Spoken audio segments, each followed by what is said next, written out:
샬롬, 말씀으로 하루를 여는 성도님들 사랑하고 축복합니다. 오늘 저희가 함께 나눌 성경 말씀은 시편 37편 23절에서 40절 말씀입니다.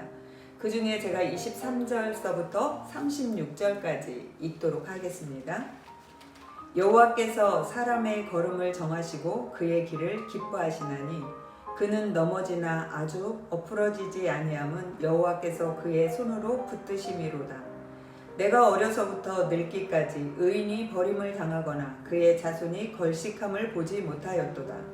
그는 종일토록 은혜를 베풀고 꾸어주니 그의 자손이 복을 받는도다. 악에서 떠나 선을 행하라. 그리하면 영원히 살리니 여호와께서 정의를 사랑하시고 그의 성도를 버리지 아니하심이로다. 그들은 영원히 보호를 받으나 악인의 자손은 끊어지리로다. 의인이 땅을 차지하며 거기서 영원히 살리로다. 의인의 입은 지혜로우며 그의 혀는 정의를 말하며 그의 마음에는 하나님의 법이 있으니 그의 걸음은 실족함이 없으리로다. 아멘. 인생을 살다 보면 여러 갈래의 길에서 어느 한 길을 선택해야 할 때가 있습니다. 그때 어느 길이 옳은지 우리는 고민하기도 합니다. 왜냐하면 그 선택의 결과에 따라 책임과 삶의 방향이 달라지기 때문입니다. 시인은 성도들이 어느 한 길을 선택해야 할 때 여호와를 바라고 그 도를 행하며 선을 행하기를 선택하라 권합니다. 저도 인생을 이 나이까지 살다 보니 그런 선택의 순간들이 있었던 것이 생각났습니다. 믿음으로 선택한 순간들이 그때는 힘들었지만 시간이 지난 이 시간에 그 결과들을 생각해 보면 그렇게 선택하기를 잘했구나라는 생각이 듭니다. 그래서 저는 아이들에게 종종 이런 이야기를 합니다. 엄마가 이 나이까지 살다 보니 살아볼수록 하나님이 말씀이 옳더라.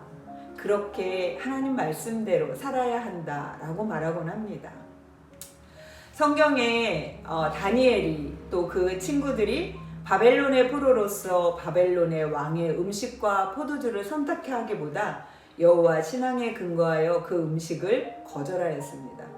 왜 그렇게 그들은 마음을 정했을까요? 다니엘은 비록 바벨론의 포로였지만 오직 여호와 하나님만을 경외하고 그를 의지하기를 선택하였기 때문입니다. 시인은 말합니다. 악에서 떠나 선을 행하라. 그리하면 영원히 살리니. 시인이 불합리한 이 세상의 어떤 상황에서도 악에서 떠나 선을 행하라 권면합니다. 자신이 살아보니 그렇게 사는 것이 하나님께서 기뻐하시는 일이라는 것입니다. 선을 행한다는 것은 이 세상의 가치를 등지고 거슬려 하나님의 말씀의 가치에 따라 살아가기를 선택하는 일입니다. 또 그 선택에 따른 어떤 불의한 일을 이 세상에서 당할 수도 있고 또 손해보는 일을 당할 수도 있고 억울한 일을 당할 수도 있습니다. 그러나 시인은 확신합니다. 여호와께서는 정의를 사랑하시고 성도를 결코 버리지 아니하시는 분이시다. 때문에 성도가 선을 행하기를 선택하고 살아갈 때 이 세상에서 비록 어려움을 당한다 할지라도 주께서 성도를 영원히 보호하시고 결국에 땅을 차지하게 될 것이며 영원히 그 나라에서 살게 될 것이라 말합니다. 그런 소망이 있는 성도는 무엇을 바라게 되는 걸까요?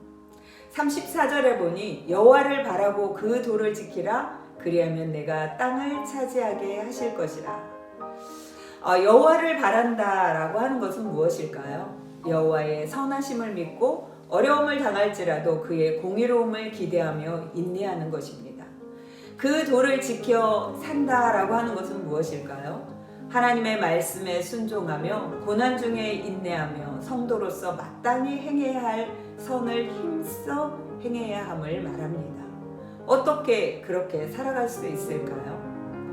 여호와를 바라는 자는 여호와를 경외하고 그의 삶 전체가 그분 앞에 드려져 있기에 전심으로 그만 의지하여 살기에 가능합니다. 천지를 창조하시고 인생의 생사화복을 주장하시고 우리를 사랑하시되 끝까지 사랑하시며 우리를 향한 그분의 생각이 선하심을 알기에 또 영원히 그분과 함께 그 나라에 살 소망이 있기에 그럴 수 있는 것입니다.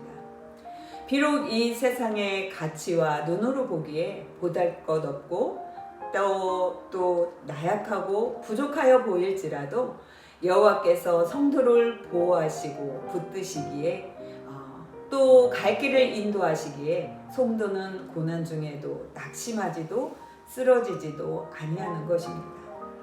여호와의 붙드심은 결코 일회성이 아닙니다. 매일 매 순간이며 변하지 않고 영원합니다. 때문에 여호와께서 약속하신 대로 의인은 땅을 얻을 것이고 미래에 소망이 있습니다. 그러나 악인은 어떠합니까? 무성한 나무같이 잘 되어진 것 같지만 그들이 의지하는 것은 풀과 같이 시들어 없어질 것이기에 세월이 가면 쇠퇴하고 낡아지고 변하여 잠시 머물다가는 아침 안개와 같습니다. 때문에 악인은 뿌리채 뽑혀 흔적도 없이 사라지는 나무와 같이 그들의 미래에 소망이 없는 것입니다. 그러니 시인은 악한 자들이 잘 된다 해서 속상해하지 말고 불의한 자들이 잘 산다고 해서 부러워하지 말라 합니다. 그들은 무성한 나무 같지만 사실은 풀처럼 시들고 마는 인생인 것입니다. 의인과 악인은 이 세상에서 사는 모습이 비슷해 보일 수 있습니다. 아니 오히려 이 세상에서는 악인이 더 잘 사는 것 같고 지혜로운 듯 보입니다. 그러나 그 마음에 무엇을 의지하고 살아가느냐는 종말에 확연히 차이가 있는 것입니다. 의인의 기업은 영원하지만 악인은 결국 망하게 될 것입니다. 오늘 사랑하는 성도님들 지혜로운 선택이 요구됩니다. 악에서 떠나 선을 행하며 하나님을 바라고 그 도를 지켜 행하라라고 하는 것입니다. 시인의 말처럼 그런 하나님의 은혜에 따라 선택하여 사는 우리 성도님들 되기를 축복합니다. 기도하겠습니다. 할렐루야. 사랑의 하나님 감사합니다. 하나님의 사랑을 알게 하시고 깨닫게 하시고 그 말씀을 따라 살 수 있도록 은혜 베풀어 주시니 감사합니다.